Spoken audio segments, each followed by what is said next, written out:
무엇보다 중요한 것은 양자물리학이 우리에게 실제론적 세계관의 한계를 보여준다는 것이다. 우리가 합리적이라고 믿는 것들, 혹은 세계가 따라야 할 합리적인 행동 방식이라 믿는 것들 중 많은 부분이 양자역학에 의해 부정되었다. 이런 결과는 파급 효과가 매우 크고 흥미롭다. 양자물리학이 의미하는 것은 지금까지 우리에게 친숙했던 세계관의 변화이다. 나는 양자역학에 대한 관심과 논의가 아직 진지하고 생산적인 단계로 발전하지 못했다고 평가할 수밖에 없다. 과학 교과서처럼 확실한 정설이 있으면 좋겠는데 아쉽게도 사정이 그렇지 않다. 안톤 차일링구도 말하지만 양자역학에 대한 해석은 여전히 천차만별이다. 거의 저자의 인간성에 대한 신뢰에만 의지해서 글의 진실성을 믿어야 할 판이다.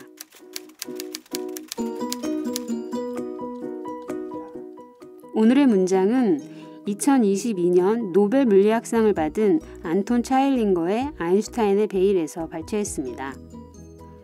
양자역학이 형성될 당시 세계적인 물리학자들은 양자 수준에서의 물리적 현상을 두고 이를 어떻게 해석해야 하는지 논쟁을 펼쳤습니다. 보어와 아인슈타인이 가장 격렬한 논쟁을 펼친 것으로 유명하죠. 결국은 보어의 코펜하겐 해석이 판정승을 거둔 상황에서 현재의 물리학까지 이어지고 있습니다. 아인슈타인은 세계가 그렇게 엉터리일 리는 없다고 말하며 말년까지 상대성 이론과 양자역학을 통합하여 세계를 설명할 수 있는 단 하나의 통일 이론을 만들기 위해 노력했다고 합니다. 관찰에 의해 모든 게 결정되어 버리는 세계.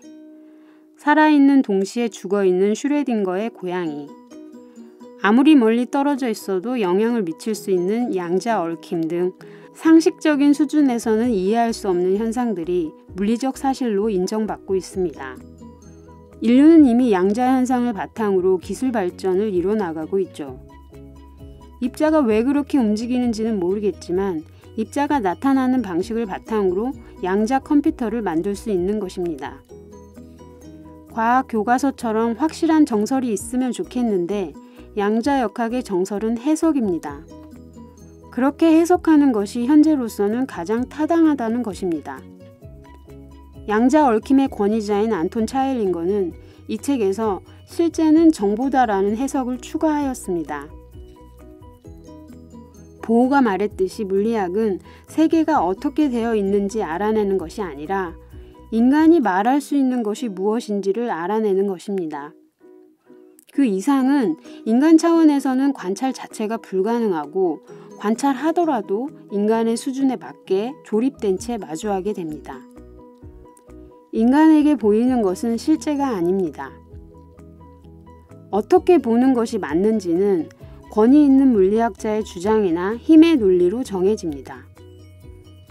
믿고 신뢰하는 방식으로 진리를 찾아야 하는 것이 인간의 현실인 것이죠. 물리학의 심연에는 존재 방식이 정해져 있지 않은 입자들과 텅 빈 공간이 있습니다.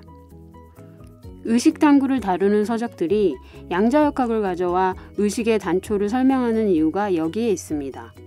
어떻게 바라보고 어떻게 해석하느냐에 따라 현상이 얼마든지 바뀔 수 있다고 말입니다. 믿는 대로, 해석하는 대로 현상이 달라진다는 것은 어쨌든 과학입니다. 일체 유심주의 철학이 여기에도 적용됩니다. 불교와 양자역학을 연결한 책들이 많은 것도 이 때문입니다. 진공, 묘, 유. 텅 빈 공간에서는 묘한 일이 일어나게 되어 있습니다. 삶을 바라보는 태도가 삶에서 경험하는 것들을 결정하고 나를 바라보는 관점이 나를 결정합니다. 왜 그런지 과학적 설명이 촘촘하지 못한 이유는 입자가 왜 그렇게 움직이는지 아직 제대로 해석을 못했기 때문입니다. 현상은 과학적으로 증명됐으나 이유는 인간이 접근할 수 없는 영역의 사안입니다. 그 이상을 논하는 주장에 대해 유사과학이나 종교라고 말하기도 합니다. 하지만 현상만 가지고도 양자 컴퓨터를 만들 수 있듯이 우리는 이 현상을 이용해 얼마든지 삶의 변화를 이끌어낼 수 있습니다. 여러분은 무엇을 믿고 있습니까? 아니, 여러분은 무엇을 믿고 싶습니까? 양자역학의 베일 너머까지 엿보고 싶은 저는 계속해서 양자역학과 의식탐구를 이어가 볼 계획입니다. 오늘도 변화를 이끌어내는 하루가 되길 바랍니다.